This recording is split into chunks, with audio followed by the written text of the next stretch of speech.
I should tell you about Mama's house because the house is its own character in this story and you need to understand it to understand anything else.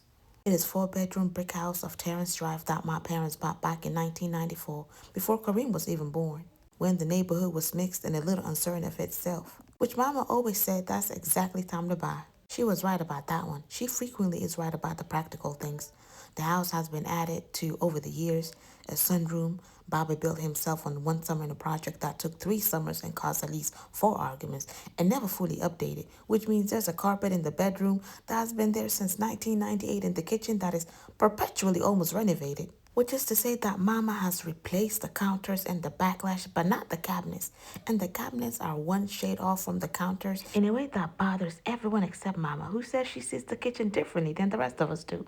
Baba's set is still the same as he left it. Mama has never changed it. She don't use it. It's not a shrine exactly, nothing performative. She just never had a reason to reorganize it, and so she didn't. His books are on the shelves in order he put them. His reading glasses are in there on top of the journal he never finished. I've never been back in that room since the day I found the letter. I say this as information. I say this without drama because it doesn't feel dramatic from the inside. It just feels like a room I've been not going into. Mama's name, her Islamic name, her Muslim name, the one she chose is Khadija, as I told you. To the most people in her life, she's Connie, which is short for Constance, which is what her mother still calls her, which is what the women in her sorority call her, which is what slips out of anyone's mouth who knew her before 30.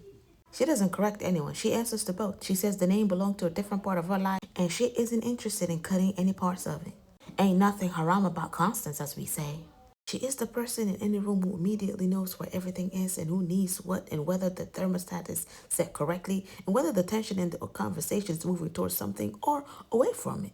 She has that specific authority of a woman who has survived enough that very little frightens her anymore, and that specific loneliness of a woman who built her life around a partnership that ended when she was 51 and has been doing the math on what comes next since then. She is proud in a way that both her greatest strength and the thing that makes certain conversations almost impossible. Not arrogant. She is not arrogant. She is humble about the right things, but she has a story she tells about her life and her marriage and her choices, and she holds that story with both hands. And I've spent 7 years being afraid of what happens if I try to take any part of it from her. Nah, Tuesday evenings at Mama's house are not a scheduled thing. There are things that happen because I drive past her street on my way from home to work. And I stop because she usually has food and I usually need food. And because there's some in me that cannot not stop. Mama's house, you can't just pass by. Kareem used to joke that I checked in Mama's more than the parole board checks in his people. Which is the kind of thing Kareem says that makes everyone laugh and also lands slightly on the left side of the truth. This particular Tuesday, 10 days after I sent Dawood my message, and I heard nothing back yet, which I was trying to treat as normal and mostly failing. I stopped because Imani's car was in the driveway, which is unusual for a Tuesday. An unusual thing at Mama's house have trained me to, over a lifetime, to stop and investigate.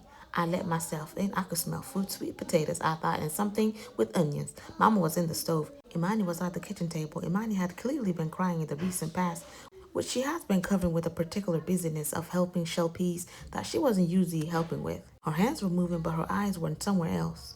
I stood in the doorway. Mama looked at me over her shoulder. Her face said, "Good, you're here," which is Mama's face says when she wants backup and doesn't want to ask for it directly. "Sit down," she said. "I made sweet potato soup." I sat down across from Imani. Imani looked at me. Her eyes were swollen in a way that sweet potatoes soup was not going to fix it. "Hey," I said. "Hey," she said. We looked at each other across the table for a moment in a way that sisters do, which is its own language, which contains multitude. What passed between us in that look was something like I seen it from me and something like I know you see it from her and something like we're not doing this in front of Mama from both of us simultaneously. "How's Marcus?" I asked because that was the shape of what needed asking. Imani picked up a pea pod.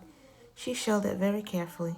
"Fine," she said. She stayed for dinner and then stayed after dinner while Mama watched her shows in the living room. We sat in the kitchen together with our empty bowls and Imani said very quietly, "I don't know how much longer I can do this." I knew what she was talking about without her saying what she was talking about because I had been watching her not say what she was talking about for 4 years now. But I knew I needed to ask rather than assume because assuming is the thing I do that people experience as being seen when it's actually me filling in blanks with my version of what belongs there. "Do what?" I said. She looked at her bowl. "Be who I am in that house," she said. "Be who I am around him. I don't—" She stopped. She started again. "I don't know who I am anymore if he's not in the room to tell me whether I'm right about it." The way she said she was so precise that it sat in the air between us like something like with weight. I didn't say nothing right away. I thought about Marcus' podcast about the black man emotional intelligence. I thought about the way he looked at me sometimes when Imani was talking. I thought about the small breaths she took before a thought and then silence when the thought should have gone. When did it start? I asked. I don't know, she said. I think it was always there. I think I just. She shook her head. I was 22. I thought being chosen by someone like him was the same thing as being ready. Being chosen by someone like him? You know what I mean.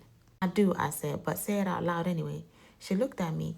He's everything Mama wanted for us. He's everything I thought I wanted. And I've been trying to be grateful for him for 4 years, and it's starting to feel like. She paused. It feels like I'm living in a house that wasn't built for me, and I've been so busy trying to fit the house that I forgot to notice I don't actually fit. We sat there for a long time. Mama show played in the other room. The laugh track went off 3 times. Are you thinking about leaving? I asked. I'm thinking about it, Imani said, which I know sounds like no. I said, that sounds exactly like where you are. She looked at me. Something in her face slightly relaxed. You're not going to try to tell me to try harder? I'm not in your marriage, sister. Mama will tell me to try harder. Mama married Baba at 24, and she'd been telling that story as evidence of something for 30 years. I said, her marriage is not your marriage. Imani was quiet for a moment. Do you think Baba was happy? She says. I mean, really?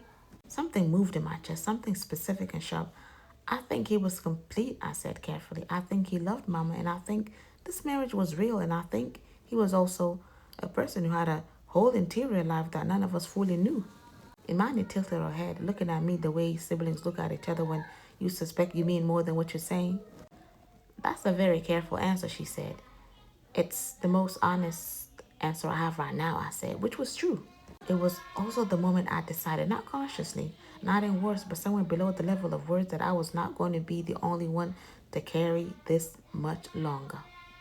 He responded on a Thursday, 11 days after my message. I was in a session with a patient, Mr. Earl, 72, recovering from stroke, learning how to use his right hand again with the patience and stubbornness of a man who has been building and fixing things his entire life and cannot quite accept that his body has become a thing that requires fixing. We were working on grip strength. He was annoyed about it in a specific way of people capable forced to be beginners. I was telling him about how the brain rewires itself, how it's not about recovering the old pathways but building new ones, how that's actually a different kind of possibility if you can get out of the grieving the old way long enough to see it. He looked at me over the exercise, putty, and said, that sounds like something a person says when they're trying to convince themselves to. I laughed. Mr. Earl is perceptive in a way that people who had had a lot of times to observe things. Maybe, I said. My phone was in my pocket, which was against my own rules during sessions. I can feel it there in a way you feel something you're aware of. I didn't check it until I was in the hallway after I stood there reading Daoud's message with my back against the wall and sounds of the rehab floor moving around me. Wa alaikum salam, Nadia. He used my name. I don't know why that struck me, but it did. I've been staring at my response for almost 2 weeks. I want to be honest about that because I think we're going to need honesty to do whatever this is. You know, for 7 years, I've been sitting here trying to figure out what it feels like for you to know and not say anything. I don't think I'm angry about it. I want to be clear about that. I'm not coming to you with anger, but I am. I am curious, I guess. What made you answer now? My mother told me about your father 6 months before she died. She was sick about for 2 years, but she waited to tell me until she was sure she wasn't going to recover, which I understand, but have some complicated feelings about it. She said she didn't want me to reach out while he was alive because she was afraid. I don't know exactly. Disruption, I think. She had a lot of care of people who probably didn't need to have care for. That was one of her qualities that was also her flaw. She told me his name. He had a family in Birmingham. She told me he didn't know about me after the 8 years of my life because she made a choice she wasn't sure was the right one. She then contacted him. She didn't tell me how that went. She didn't tell me much, to be honest. She said you deserve to know where you come from, and then she told me what she knew, and then she stopped talking about it because it was too much for her. I've been living with half a story my whole life. I know that's probably not familiar to having a father who had rooms you couldn't get into, but in particular, that not knowing the half that's also yourself. I'm not trying to dismantle your life. I'm not looking for a replacement. I just think I want to know if there are people in the world who look like me, who move like me. I want to know what he likes, where, and who knew him. And I want to decide together with whoever is willing what relationship between us could actually be. If the answer is nothing, I can accept that too. I've been accepting absence my whole life. I'm good at it. But if that's something possible here, I'd like to try it here. Now, I read that message twice in the hallway. Then I went back and sat in my car in the parking garage and read it again for the third time. I've been living with half a story my whole life. That line struck to me. I thought about Baba's study, the papers on the desk, the envelopes, the apology, the kettle still on. I thought about Daoud's mother said, "You deserve to know where you come from," and how she said it before her last strength, when it was too late to do anything different. And I thought about Baba with this letter and the pile of papers and his 6 weeks that ran out before he got to it. Both of them, Patricia and Baba, had meaning to do something about it, but both of them ran out of time. And the only one left behind were in the aftermath doing the work they left undone. I wrote back that same evening. I sat at my kitchen table and wrote like a letter, not a message, because the message called for that. Daoud, you asked me what made you answer now. Honest answer, your mother dying. I know that probably sounds strange, but when you wrote that she passed away and you had nobody left, I understood something about that from the inside. Losing the person who holds the other half of the story, the person who's supposed to explain everything. I know what you're doing right now. I know what you're going through. You're trying to reconstruct the full picture from half that you have. I've been doing the same thing for 7 years. I found out about you 6 weeks before my father died. I found a letter from your mother in his office. I wasn't looking for it. It was just there in a pile, the way things are when someone doesn't know they're about to die. I didn't tell anybody. I've been trying to understand my own reasons for that for 7 years, and I've been landed on this. The story my family had about my father was the only thing holding my mother together after she lost him. And I was 24 and terrified pulling any part of it. I'm not 24 anymore. I don't know exactly what I can offer you or what it looks like. I have 3 siblings who don't know you yet. My mother's complicated equation. But I'm willing to start a conversation. If you're in Atlanta, I can drive down, or we can meet halfway, or we can do this slowly over the phone first if that's easier. Whatever pace feels right to you. There's one thing I want to say, and I need you to hold it. Now respond to it, just hear it. My father was a good man who had private room in himself that none of us could get into. I don't know what happened between him and your mother or why it went the way it went. I may never know the full story, but you have his jaw.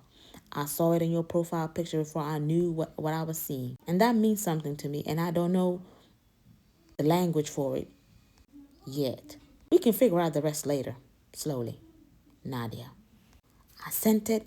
I made tea the way Baba used to make it, steep, long with cardamom, the way I almost never make it. Because it takes time, and also it costs something to do things the way dead people did them. There's a particular sweetness to it that sits right next to grief. I drank it standing on my counter, and then I talked to Kareem.